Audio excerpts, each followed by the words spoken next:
recevoir, sans transition aucune, notre premier visiteur. Il s'agit d'un frère, le frère Séraphin, qui vient partager son histoire avec nous. On le reçoit sous vos applaudissements, s'il vous plaît.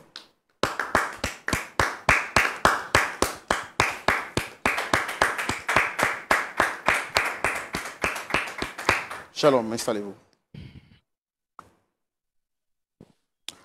Alors, bien-aimé frère Séraphin, merci de partager avec nous ce plateau. Merci d'être venu. Merci de nous faire confiance. Je suis Roland Sambo, le présentateur de l'émission. Le pasteur Jean-Yves Tchoumou, pasteur Bando et son épouse également sont avec nous pour écouter votre histoire et nous donner des conseils à la lumière de la parole de Dieu à la fin de ce que vous avez donc à nous proposer aujourd'hui. Est-ce que vous avez d'autres choses à rajouter par rapport à votre présentation, ce que vous faites dans la vie et qu'est-ce qui justifie votre présence ici exactement? Shalom frère Roland.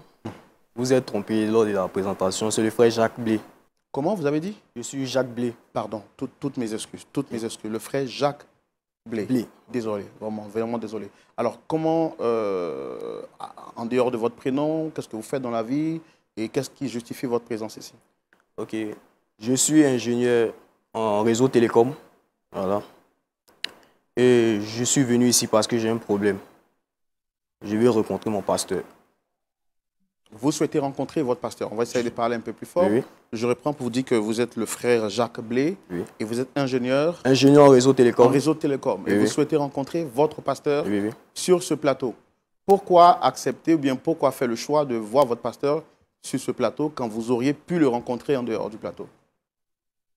Parce que je suis cette émission depuis mon jeune âge. Avec mes parents, tout ça. Parlez plus fort, s'il vous plaît. Je disais, je suis cette émission depuis mon jeune âge avec mes parents, tout ça.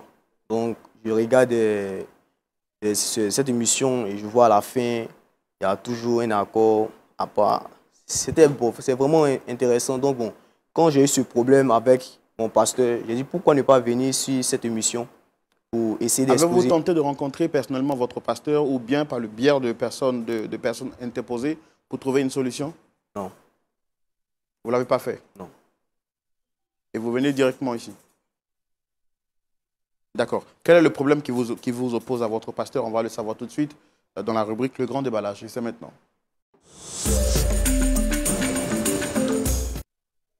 Alors, M. Blé, Jacques, c'est bien ça, je ne me trompe pas cette fois-ci. Oui, c'est ça. Quel est le problème qu'il y a avec votre pasteur? Et depuis combien de temps ça dure?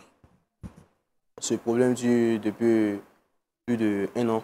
Je sais que vous n'êtes pas habitué à parler soit sur un plateau télé ou bien peut-être devant la caméra, mais faites l'effort parce que c'est difficile de vous entendre, vous parlez très faiblement. Ok. Donc le pasteur Tchoumou sera très content d'entendre votre voix de façon audible. Le pasteur Bando également et son épouse. Comme ça, à la fin, ils sauront quels conseils donner ou apporter pour vous aider à répartir avec la joie. On est d'accord? Donc faites cet effort-là, c'est pas facile. Inspirez et expirez en parlant, ça va vous aider à être plus fluide et à vous faire entendre. Allez-y. Bon, je dis ce problème ça fait plus d'1 an. Ce problème dure plus d'1 an avec mon pasteur. On n'a plus même de contact. On ne s'est plus parlé depuis plus d'1 an. Je n'ai plus cherché à le revoir. Parce que vraiment, ce qu'il a fait, ça m'a fait vraiment mal, ça m'a affecté vraiment. Donc, je n'ai plus cherché à le revoir jusqu'à aujourd'hui. Mais j'ai appris qu'il a la base de ma maladie absolument. C'est pour ça que j'ai cherché à le rencontrer aujourd'hui. Il a la base de votre maladie. Vous souffrez de quoi? Je souffre d'un cancer. Vous souffrez d'un cancer? Oui. Depuis quand avez-vous eu cette information? Depuis que je suis parti de son église. C'est ça, c'est depuis lors, cette maladie a commencé. Mais il y a beaucoup de personnes qui souffrent de cancer, ce ne sont pas les pasteurs qui sont à la base. Je suis parti partout. Je suis parti partout pour pouvoir résoudre, pour qu'on me donne des médicaments, pour pouvoir résoudre tout ça. Mais partout où je suis parti, on n'a pas pu. Et ils m'ont dit que c'est mon pasteur qui est à la base de cette maladie. On ne peut pas résoudre ça, que de venir le voir, il va me guérir. Donc c'est le pasteur qui vous a lancé un sort, on va dire. Oui, c'est lui. Pour moi, c'est ma première fois d'entendre qu'un pasteur lance un sort. Mais qu'est-ce qui s'est passé exactement avec le pasteur? Roland, je suis... Bon, comme je l'ai dit, je d'une famille chrétienne, je viens d'une famille chrétienne. Depuis petit, je partais à l'église avec mes parents, tout ça. Et après l'obtention de mon bac, ils m'ont envoyé dans la capitale. Donc, mes parents ne connaissaient personne dans la capitale, ont décidé d'aller voir le pasteur actuel. Donc, le pasteur actuel a vu le pasteur de la capitale et ils se sont compris, comme c'était dans la même capitale, donc ils ont décidé que je parte vivre avec le pasteur. Au début, tout allait bien. C'est quelqu'un de vraiment généreux. Quand je dis généreux, vraiment généreux. L'accueil, tout était parfait, avec sa famille, tout. Il me payait même des cartes de bus, tout. Il s'occupait de moi, tout. Il me donnait de l'argent de poche jusqu'à mon dernier diplôme. À mon dernier diplôme, même le jour que je partais faire l'entretien, c'est lui-même qui m'a acheté des habits. Il m'a donné de l'argent de poche et on a même prié avant de partir. Et Dieu a fait grâce. J'ai obtenu mon entretien. J'étais retenu. OK. Donc, 2 mois après, j'ai eu une voiture de service, tout. J'ai une maison. Il n'a pas voulu même que je me séparais de lui. Tellement que l'amour était vraiment comme si il m'a pris comme si j'étais son propre fils. Il n'a pas voulu, il a voulu que je me marie avant de partir, mais je lui ai expliqué que c'était le travail qu'il demandait. Mais je n'étais pas trop loin de d'où il était, donc ça fait que parfois quand je quittais le travail pour venir, on se voyait tout le temps. Et en reconnaissance, mon premier salaire, j'ai donné ça à l'église. En reconnaissance pour tout le parcours, tout ça, parce que ce n'était pas vraiment évident que quelqu'un te prenne en charge dans ces temps-là. Ce n'était pas vraiment évident. Donc, en reconnaissance, j'ai donné mon premier salaire. L'église où il était aussi, c'était une petite église. Donc, j'ai pris mon salaire et j'ai construit une grosse église pour qu'il raménage avec plus de fidèles. Je me suis beaucoup occupé de l'église. Je mettais mon argent au service de l'église, à vrai dire. Je mettais mon argent. Quand il y avait des instruments, des chaises cassées, je lui disais de me dire, et il me disait tout. Donc quand j'avais il y avait des choses, il y avait des trébuches à l'église, il me disait, et je mettais mes biens au service du Seigneur. En un mot, vous étiez un véritable soutien financier pour l'église. Justement. Un véritable soutien. Et 1 mois après, mon pasteur m'a nommé diacre. Bon, beaucoup se plaignaient. Pourquoi je suis si jeune? C'est la grâce de Dieu. Mais mon pasteur a vu ce qui est en moi. Il savait que je suis un homme qui craint vraiment le Seigneur. Et pour m'encadrer dans ça, il m'a mis derrière lui pour que je puisse suivre ses traces. Donc, il m'a nommé diacre. Et une fois, lors d'une réunion... Ça fait combien d'années que vous êtes dans cette église? Bon, ça fait plus de 5 ans. Et vous êtes converti, ça fait combien de temps? Bon, depuis tout petit. Parce que j'allais à l'église avec mes parents. Depuis tout petit, je suis converti. Voilà. Alors, il vous a nommé diacre parce que vous travaillez, parce que vous soutiennez l'église, ou bien c'est parce que vous pensiez vous-même avoir les aptitudes spirituelles pour assumer ce rôle-là? Bon, je crois que c'est parce que j'étais vraiment en communion avec le Seigneur. Avec lui, tout ça, on priait beaucoup. Donc peut-être tout ça aussi, il a vu tout ça. Et puis comme j'ai... Mais est-ce que vous ne pensiez pas être un peu trop jeune pour assumer cette responsabilité? Bon, non. Parce que Dieu a pris, j'ai vu dans la parole de Dieu, Dieu a pris des jeunes pour faire son œuvre. Donc, pourquoi pas moi? Donc, bon, quand il m'a dit ça, j'étais vraiment heureux parce qu'il faisait encore un autre pas encore dans la maison du Seigneur. Donc, bon, jeune, vraiment, je ne pense pas. D'accord, ok. Donc, lors d'une réunion après le culte, mon pasteur, on a fait une réunion avec les diacres, tout ça, en tête d'une réunion. Mon pasteur m'a dit des choses que vraiment, on ne devait pas dire ça. Surtout quand c'est quelqu'un que tu connais vraiment, réellement. On ne devait pas dire ça. Il m'a dit ça devant des gens et je n'ai même pas... Ça m'a fait vraiment mal. Je vous dis vrai, ça m'a fait très mal. Mais je ne l'ai pas en parlé. Je me dis c'est une première fois, je ne l'ai rien dit. Une deuxième fois encore, après le culte... Qu'est-ce qu'il vous avait dit exactement la première fois? Il me dit que je vis une vie de débauche, je suis impudique. Depuis que je travaille maintenant, je sors avec les filles de l'église, tout ça. Or que c'était vraiment faux. Je ne sais même pas où il tenait cette information. Et puis il pouvait me dire ça ensemble, quand on sera ensemble, mais pourquoi faire ça privé ou en privé, mais pourquoi devant les gens? C'est ça, cette partie, je n'ai pas aimé. Et il a fait encore la deuxième fois. Il a fait encore la deuxième fois. Et là, vraiment, je n'ai pas pu digérer ça. Je ne voulais pas lui en parler. J'ai laissé comme ça et je me suis retiré de son église. Je me suis retiré de son église. Et depuis un certain moment, vraiment, frère Roland, vous me voyez comme ça. Ce n'est pas ma forme actuelle. Hein. Je suis vraiment malade. Et partout où je passe, on me dit que c'est le pasteur qui est à la base de ma maladie. Quand vous êtes retiré de l'église, est-ce que vous vous êtes retiré simplement ou est-ce qu'il y a eu un conflit? Il n'y a pas eu de conflit.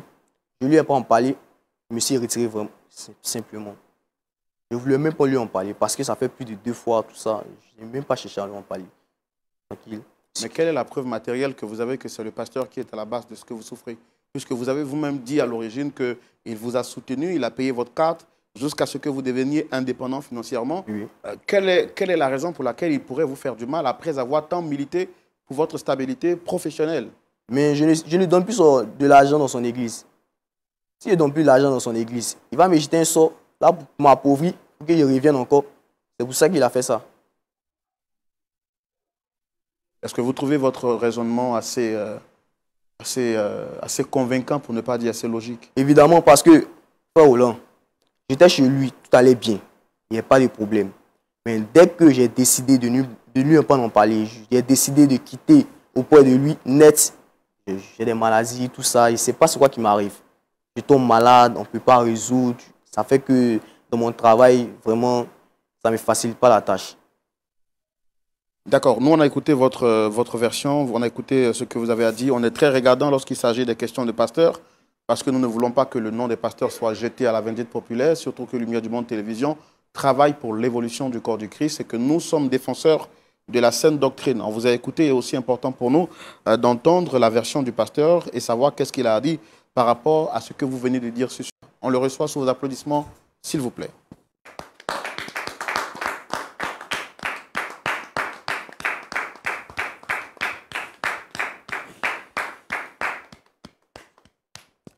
Shalom, pasteur Jacques.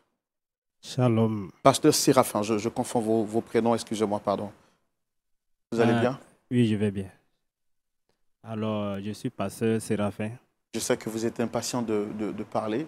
Oui, oui. Laissez-moi avoir un petit service. J'ai quand même cette habitude-là de prendre soin de mes invités. Voilà, c'est une petite... voilà, un instant. Voilà, là maintenant vous êtes très bien. Vous êtes bien installé, vous êtes content, vous êtes bien à l'aise? Bien sûr, bien sûr, bien sûr. Sentez-vous à l'aise, vous êtes chez vous à la maison ici. D'accord. Je suis Roland Sambo, le présentateur de l'émission Point d'accord. Vous avez le pasteur Bando, son épouse, et le pasteur Jean-Yves Tchoumou qui sont avec nous. Et vous avez été sollicité sur ce plateau par le frère Blé Jacques, qui est juste en face de nous. Je voulais vous demander, est-ce que vous le reconnaissez? Oui, je connais Jacques, c'est mon petit. Il faut dire que Jacques, c'est quelqu'un qui est vu depuis le bas âge, qui a fait sa vie avec moi. Il faut aussi dire que moi, j'ai reçu l'appel du Seigneur depuis, cela fait 10 ans. Essayez de maintenant. parler fort, s'il vous plaît. J'ai reçu l'appel du Seigneur, cela fait 10 ans maintenant. J'ai reçu l'appel du Seigneur. Je n'ai pas de problème particulier avec lui. Voilà, c'est mon petit, je n'ai pas de problème avec lui. Ça fait 1 an maintenant qu'il s'est éloigné de moi. Et là, j'ai rien compris à cela.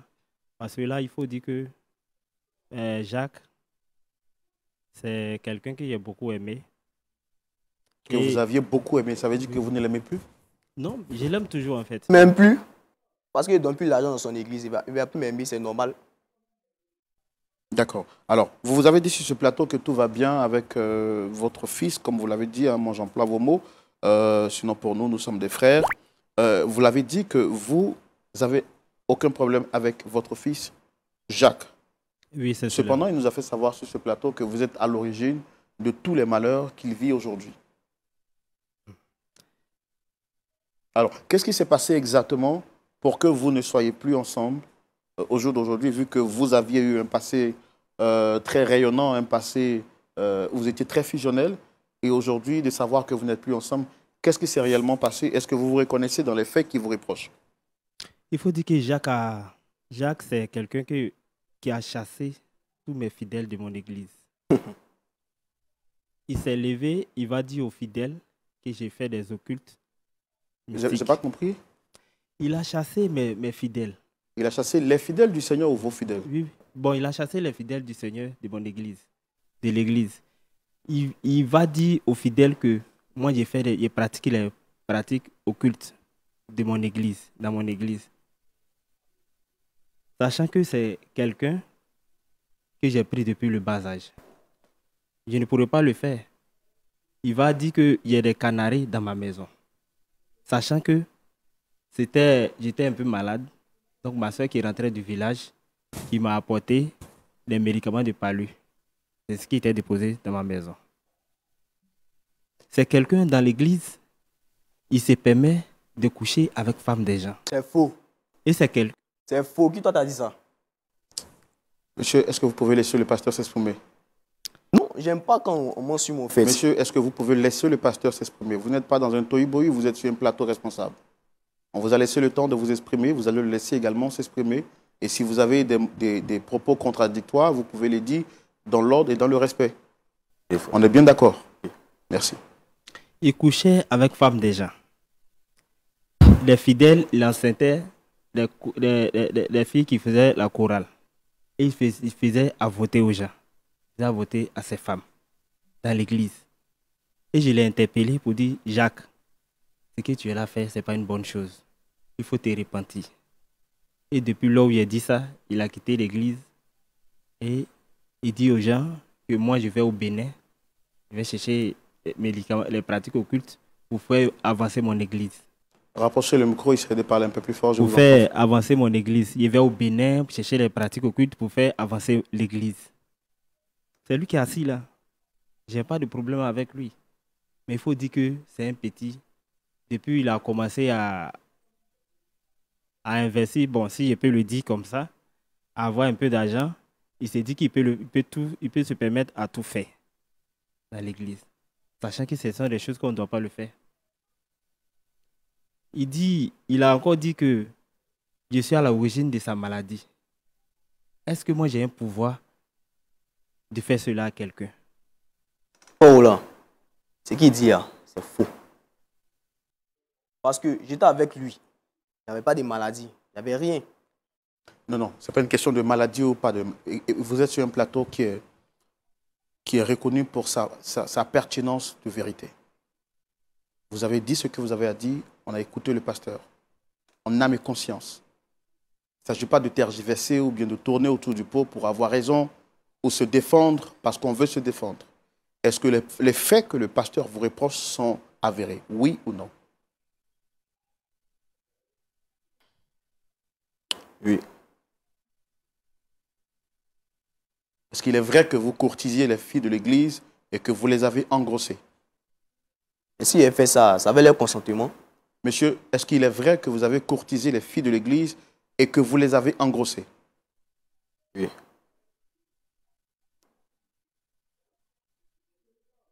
Alors pourquoi venir vous jouer les victimes sur le plateau? Et parce que c'est lui qui m'a donné cette maladie. Donc je veux qu'il me guérisse. Tout le monde dit c'est lui. Partout où je suis passé, on me dit c'est lui, c'est ton pasteur. C'est lui qui t'a donné cette maladie-là. Donc est-ce que vous trouvez normal dans l'église du Seigneur que vous engrossiez les filles? Vous dites que vous êtes né d'une famille chrétienne et que dans cette famille, vous avez reçu une éducation chrétienne. Est-ce que vous trouviez normal que vous, en tant que diacre dans l'église, que vous engrossiez les filles de l'église?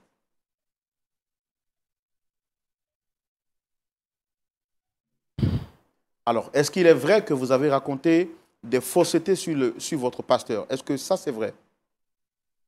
Oui, c'est vrai. Pourquoi l'avoir fait? Parce que j'étais énervé. J'étais énervé. Il s'est détourné de la voie du Seigneur. Au lieu de chercher à se repentir, il ne le fait pas. Vous voyez la jeunesse de... Je me suis détourné de la voie du Seigneur comment? Faut dire plutôt que je ne donne plus l'argent dans ton église. C'est pour ça. Vous voyez son comportement. Comme tu ne reçois plus mon argent, donc c'est fini, tu me traites que je me suis détourné. Je ne me suis pas détourné. Comme j'ai quitté ton église, je ne donne plus l'argent dans ton église. Tu as mis une maladie sur moi, m'appauvri. Mais aujourd'hui, là, tu es là, tu vas me guérir. Vous voyez son comportement. C'est ce que je disais tantôt. Quelqu'un, depuis le bas âge, tu étais avec moi, il était nourri, il était blanchi. Le jour même où tu partais chercher du travail, qui t'a habillé? C'est moi, j'ai fait tout ça. Et tu trouves normal qu'aujourd'hui, moi, je vais me lever et puis te donner une maladie. Je suis connais une maladie. Et tu dis ça, tu es à l'aise. Oui, c'est vrai. Tout le monde dit ça. Tu as chassé les Tout le monde. Attendez, quand vous dites que tout le monde dit ça, qui c'est qui dit ça? Je suis parti chez les féticheurs, partout. Et tous ils m'ont dit que mon pasteur... Je pense qu'on va arrêter ce cycle de distraction. Monsieur, vous êtes diacre, c'est ça? Justement. Et vous trouvez normal que vous partiez sur un féticheur? Mais si à l'église... Monsieur, vous trouvez normal que vous partiez sur un féticheur? Vous êtes sur un plateau chrétien et vous nous parlez de fétichisme? Est-ce que vous trouvez sérieux ce que vous êtes en train de dire? Il n'y avait pas de solution. Ma maladie s'empirait de jour en jour. Donc je ne savais pas où partir. Bon, je pense qu'au risque de m'énerver, je vais déjà laisser la place au pasteur pour qu'il se prononce parce que vous nous avez dit que vous veniez sur ce plateau parce que vous aviez à vous confesser, à dire quelque chose à votre pasteur. Et c'est sur cette base que nous, on vous a reçus. Parce qu'à la limite, vous nous faites passer pour des ridicules en fait. On ne peut pas accepter une histoire pareille sur un plateau sérieux comme le nôtre. Vous aviez dit que vous avez fait du tort à votre pasteur et que vous venez pour lui demander pardon, oui ou non? Oui. Alors, d'où vient-il que vous venez nous dire que vous avez vu un féticheur? Ça vient d'où, monsieur? C'est pour savoir que c'est lui monsieur, qui a fait cette maladie. Monsieur, ça vient d'où, s'il vous plaît?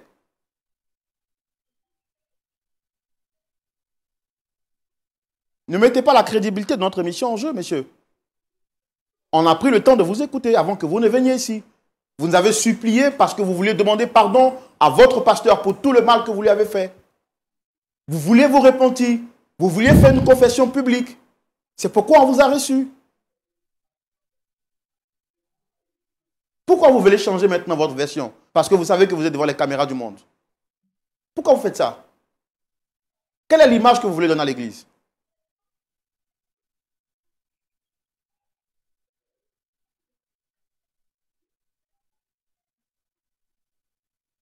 Pasteur Tchoumou, voici ce que le frère Blaise Jacques nous a dit quand il venait sur le plateau. Il a dit que son pasteur qui est là a tout fait pour lui et qu'il reconnaît avoir été à un moment donné un peu léger. Il a menti sur son pasteur, il veut lui demander pardon. C'est pourquoi je tentais de lui poser maintes et une question parce que je sais que nous sommes en direct, il a déjà la parole. Ayant pris la parole, il vient maintenant changer sur le plateau ses propos, disant que celui qui est à la base de tous ces malheurs, c'est son pasteur, car son pasteur lui aurait jeté un sort. J'espérais que lorsque son pasteur viendrait, il prendrait assez de courage pour se repentir et demander pardon publiquement à son pasteur. Mais que de le faire, il affirme, mordicus, qu'il a consulté même des féticheurs et que les féticheurs lui auraient dit que son pasteur est à l'origine de son problème. Papa Bando, vous avez écouté cette histoire. Avant de laisser le pasteur Tchoumou se prononcer, maman, vous avez la parole, allez-y, commencez. Ouais, c'est une histoire très, très triste. Une histoire triste. Comment est-ce que on ne prend pas sa part de responsabilité? On ne reconnaît pas ses propres fautes, ses péchés. Et quand quelque chose nous arrive, on charge son pasteur.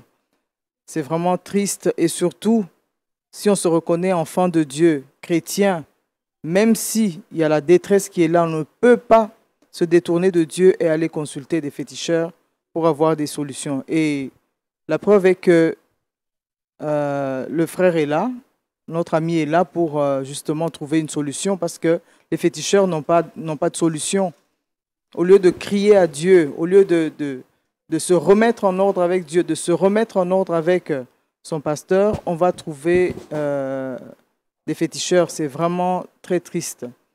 Mais qu'à cela ne tienne, si il y a cette attitude de repentance qui est là, s'il y a, comment dire, il veut réparer, il veut arranger les choses, Dieu est le Dieu de miséricorde, il peut toujours encore faire grâce, il peut pardonner cette attitude et pour autant qu'il reconnaisse aussi qu'il a mal fait, il a offensé son pasteur et demandé pardon et pour que les choses s'arrangent.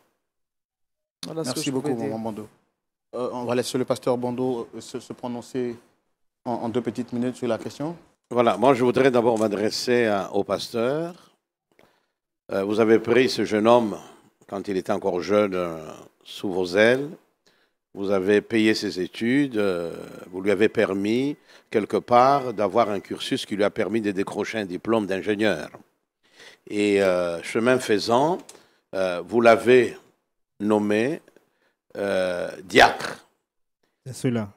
C'est sûr, donc il a été diacre. C'est cela, monsieur. Et est-ce que avez-vous pris vraiment le temps d'abord de l'observer, de l'examiner, parce qu'il y a toujours un temps de probation. On ne peut pas regarder uniquement aux ailes de quelqu'un et dire, bon voilà, lui pourrait mieux assumer telle ou telle autre responsabilité. Pourquoi n'avez-vous pas pris d'abord le temps de prier et puis ensuite d'attendre, parce que la jeunesse étant ce qu'elle est, la Bible nous demande d'abord d'éprouver les diacres, les gens, avant de leur donner ses responsabilités. Et pourquoi vous êtes-vous précipité à lui accorder, plutôt à lui donner cette charge de diacre dans la maison de Dieu, quand on sait très bien que dès lors que nous nous levons pour assumer une quelconque responsabilité dans l'Église du Seigneur, nous devenons par la même occasion des cibles privilégiées du diable. Car tant que nous sommes ainsi, quelque part, évidemment, l'ennemi est là, il rôde comme un lion rugissant, mais lorsque nous nous levons, eh bien, tout le monde nous regarde. Nous devenons de proie facile. Pourquoi n'avez-vous pas pris ce temps pour l'observer, voir si toutes les conditions étaient remplies avant de pouvoir le nommer diacre? D'abord, merci bien, pasteur. Le problème, c'est qu'on a pris le temps. Moi et l'Église, nous avons beaucoup prié. Et cet enfant, aujourd'hui, personne ne pouvait penser qu'il pouvait aller jusqu'à arriver à ce niveau. Vu que c'était une bonne personne depuis le bas âge, à l'Église, tout le monde admirait. Il était aimé par tous. Ce n'est pas le fait d'être aimé seulement, mais l'œuvre de Dieu, il prenait à cœur, il tenait à cœur. Okay. Et nous avons eu le temps de prier et vérifier tout. Et tout était au top. Mais ça m'étonne qu'aujourd'hui, quelqu'un que j'ai pris sous mes ailes, que je vois, bon, je ne sais pas comment l'appeler, je ne sais pas si je vais dire mon fils, parce que le mot, je ne sais pas, il n'y a pas un mot plus grand que ça. Et il se permet aujourd'hui d'arriver jusqu'à raconter certaines sadités, aller encore voir les féticheurs. Ok. Donc cette démarche a été faite. La démarche a été faite en fait. Okay. Et puis lui, ma fille de 16 ans, j'ai dit 16 ans, excusez-moi, 14 ans, il envoie des messages à cette dernière. Il le fait quoi? Il envoie des messages à cette dernière. Quel type de message? Un message, donc il veut de cette dernière, de ma fille de 14 ans. Il fait la cour à votre fille? Il fait la cour, c'est lui qui est assis là. Si je mens, c'est lui qui est assis là. Et aujourd'hui, pour me salir, c'est devant le monde entier qui vient m'exposer. Ça veut dire qu'ici, ils vont dire que le pasteur, ce n'est pas une bonne personne. Ce n'est pas un bon pasteur. Ok. Ouais. Quand je regarde son parcours, je me dis, mais est-ce que quelque part, et l'Église et vous, n'étiez pas aveuglés par tous les gestes qu'il a eu à poser? Lui-même l'a dit, il a injecté beaucoup d'argent dans l'Église. Je ne sais pas si vous pouvez confirmer que grâce à lui, donc vous avez quitté là où vous étiez pour un local beaucoup plus grand, plus conséquent. C'est ça? Oui, oui, je confirme. Grâce à lui quelque part? Oui, grâce à lui quelque part, mais pas totalement lui. En fait, là... il y a quand même contribué. Voilà, il a contribué en fait. Ouais, ok. Mais ça ne nous permet pas aussi d'arriver à ce niveau. D'accord. Merci beaucoup. Pasteur Bondo, on va permettre au pasteur Tchoumou, nous sommes presque à la fin, de donner son avis rapidement. D'accord. Roland, merci beaucoup. Oui. Que Dieu te bénisse.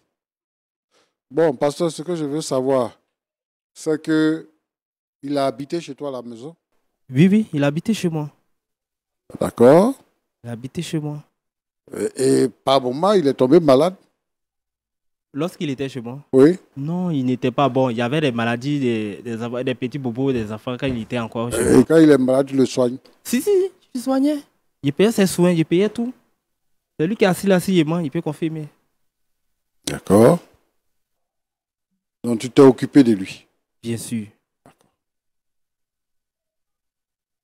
Bon, il dit que toi, tu es mystique. L'église que tu fais là, c'est le mythicisme que tu fais. Et que il est venu se plaindre parce que tu l'as rendu malade. Tu lui as donné le cancer. C'est ça il est venu nous dire. C'est ça il a dit sur ce plateau-là. C'est vrai ou c'est pas vrai? En fait, où il parle de mythicisme dans mon église, comme il vient de le dire, il était malade. Il y avait le palu. Donc ma soeur qui rentrait du village, qui m'a envoyé des médicaments traditionnels, qui étaient dans un canari, c'est là qu'il a vu. Et c'est lui qui est là. S'il me lavait avec, ou bien s'il faisait des occultes, il peut le confirmer en fait. Il faut confirmer, il faut dire réellement. Maintenant, il faut voir comment un pasteur a canari chez lui, dans sa chambre. Ça ne te dit rien. Elle est feu dedans. Comment un pasteur peut avoir ça? Canari, ça ne peut pas rester dehors. C'est lui qui est dans la chambre. Ah. Il faut te convertir. Il faut te convertir. Je dis plutôt de donner mon argent dans ton église, de venir te redonner mon argent. D'accord, pasteur. Bon, moi, je ne suis pas mystique. D'accord. Donc, moi, je ne connais pas si quelqu'un est mystique ou pas. Si je vis avec la personne, si la personne fait des pratiques, le Saint-Esprit va me le révéler. C'est cela. Donc, moi, je ne peux pas te défendre pour dire que tu es mystique ou bien tu n'es pas mystique. Mais il dit que c'est toi qui l'as rendu malade. C'est vrai ou bien c'est pas vrai? Pasteur, comme je suis en train de vous le dire, je n'ai pas le pouvoir de rendre malade à quelqu'un. Quelqu'un que j'ai pris depuis le bas âge, qui était avec moi. Si je ne l'ai pas tué, ce n'est pas aujourd'hui là que je vais le tuer. Vous ne pas dire que je vais le rendre malade. Mais il ne donne plus mon argent dans ton église. Donc tu veux me tuer? D'accord. Merci, pasteur. Je vais revenir après. Mon petit, tu dis que tu t'appelles comment? Jacques. Jacques. Moi, je n'écoute pas les pasteurs. Parce que c'est écouter un pasteur. Voilà. C'est dans la situation qu'il m'a mis aujourd'hui. Je dis, tu es venu chez lui, tu avais quel âge? J'avais 15 ans. D'accord. Maintenant, tu travailles, non? Oui. Tu as ta maison. Au moment où toi, tu étais faible et que tu ne pouvais pas te défendre, tu as trouvé quelqu'un qui t'a élevé comme un père. Il t'a nourri, il t'a blanchi. Il a payé pour ton éducation. Aujourd'hui, tu as commencé à travailler là. Maintenant, pour le remercier, tu viens dire qu'il est sorcier et que c'est lui qui t'a donné le cancer. L'homme a toujours été comme ça. Après tant d'années de sacrifice, après tant d'années de soutien, aujourd'hui, il finit par trahir son père spirituel en question. Si vous avez aimé, n'oubliez pas de vous abonner, de partager, de liker et d'activer la cloche de notification afin de ne rien rater de nos prochaines publications. Merci. Que Dieu vous bénisse.